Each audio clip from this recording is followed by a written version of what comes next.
The importance of forming good habits. The biggest enemy of motivation are our own bad habits. When we are so programmed to do something that isn't good for us that we do it without even thinking about it, chances are high that we are already more invested in our own failure than we are in our success. If we don't commit ourselves to our success every single day and constantly reinforce ourselves by reminding ourselves to make good choices, then motivation can and will slip right through our fingers.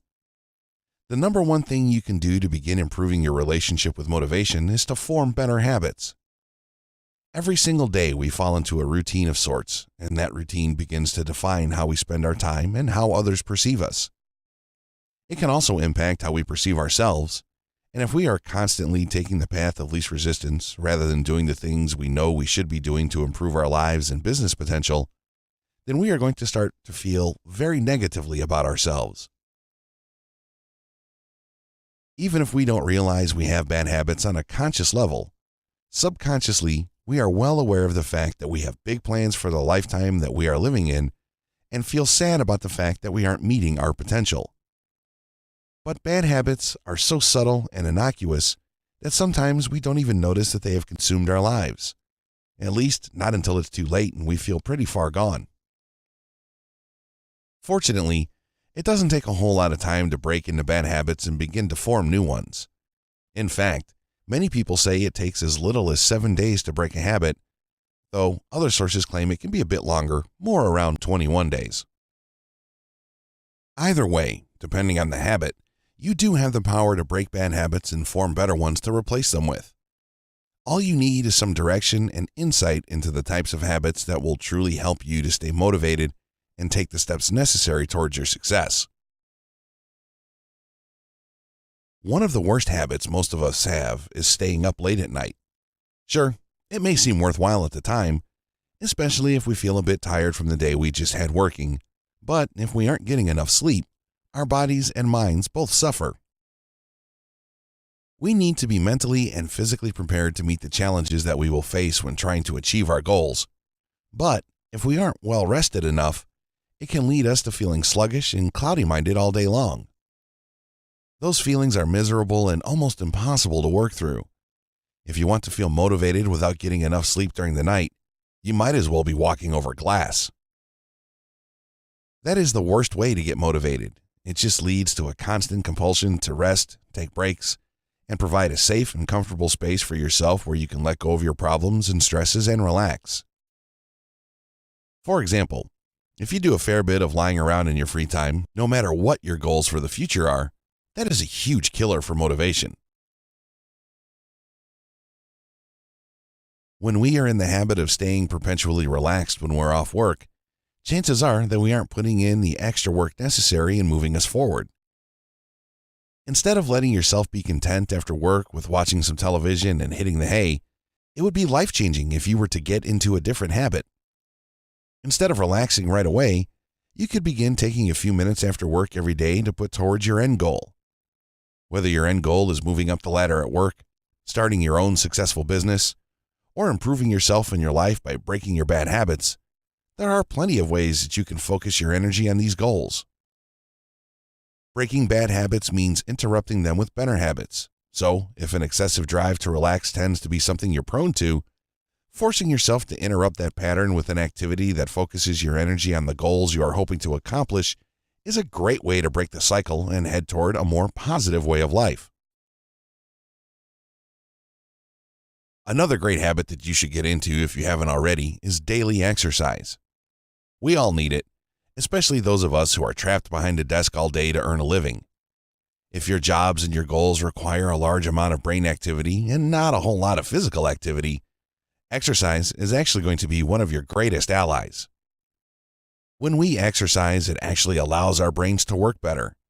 The blood flow helps to improve our memories, and we have an easier time storing the important information we need to keep track of if we are going to achieve our goals. Not only that, but we are better able to concentrate, and as we all know, focus is essential in achieving our goals. If we are bogged down by bad habits, it can be very destructive to our motivation. Many of us constantly bully ourselves. If anyone said to us out loud what we say to ourselves, we'd want to deck them. Negative self-talk is another bad habit that you should break, and it can easily be replaced with better habits. Instead of always telling yourself what a screw-up you are, try giving yourself positive affirmations instead. Positive affirmations are kinder ways to relate messages of hope and empowerment to ourselves. If you catch yourself saying something needlessly harsh and critical about yourself, interrupt those bad thoughts immediately with something better.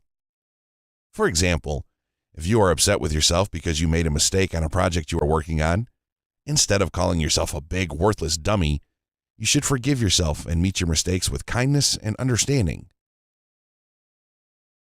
That isn't to say you should overlook all of your flaws and assume you're perfect and making mistakes doesn't matter. Instead, it means that you should recognize a valuable learning experience when you have one instead of beating yourself up. Almost nothing is as critical as it feels in the moment, so don't let yourself be so harsh. Instead, look for the silver lining in every situation and be kind to yourself. Forgive yourself for the mistakes you've made and encourage yourself to keep on trying even if it feels hopeless. Remind yourself that almost nobody gets it right the first time. If we could, we would be born with the ability to walk like deer are. Rather, we are human and perfectly flawed, and it is natural that it takes us a few tries to get things right. Don't give up, and don't be angry at yourself over every little thing you feel like you could have done better. Instead, apply the lessons you can learn from every situation and move forward. It's always good to think about the habits you should adopt in order to see to it that your goals become a reality. I'm sure you could sit down right now with a goal in mind and write down several different habits that you wish you had that would help you achieve your goal. So why not? You should get started right away. Get a piece of paper and take some time to think deeply about the kinds of habits you want to get into that would help you become the person you wish you were, the person who has achieved their goal successfully due to their own hard work and determination. Habits such as exercising daily, improving your punctuality, better time and emotional management, even or especially during stressful situations, improving the strength of your own drive, and improving your relationships with others by adopting more considerate and caring habits that make you a pleasure to interact with can be essential habits to work on no matter what goal you are hoping to achieve. The best part is that each of these are within your power if you put your mind to it. A good trick to keep in mind is showing gratitude. When we feel like we have messed up, we tend to apologize a lot, and it simply draws more attention to the negative feelings that we have about ourselves and the negative consequences of the actions that we are apologizing for. Instead of over-apologizing, but keep in mind you should always apologize when you have done something very harmful to another person. You should try to thank the person affected by you for their patience and understanding. Not only does that help you improve your relationship with yourself and help you feel like less of a screw-up, but it also changes the dynamic of the conversations you are having. You don't feel worthless and then have that perceived worthlessness expounded upon by a person who doesn't feel like accepting an apology. Instead of dwelling in the negativity, thank the person, or even yourself, for being patient with you for coping maturely with whatever mistake was made. It is a great way to change dynamics so that they favor the positive, and it can help people feel good about themselves to hear that they are being kind and compassionate for dealing with the situation at hand. It boosts their self-confidence and can even sometimes change the way they perceive you as well. Instead of seeing you as a difficult person to work with, they might instead see you as more in tune with their feelings and appreciate you for keeping things light instead of bombarding them with even more negativity than they were already dealing with. However you choose to change your habits, make sure they are serving your life rather than obstructing it. We all have a fairly clear vision of who we would like to be and what we hope to accomplish. But if we stay rooted in our bad habits, it is unlikely that we will be able to lead ourselves forward on the paths that will get us where we want to be. Interrupting your bad habits with positive habits is a great way to help you change your neural pathways and physically change your habits from bad to good. All it takes is a little time and effort.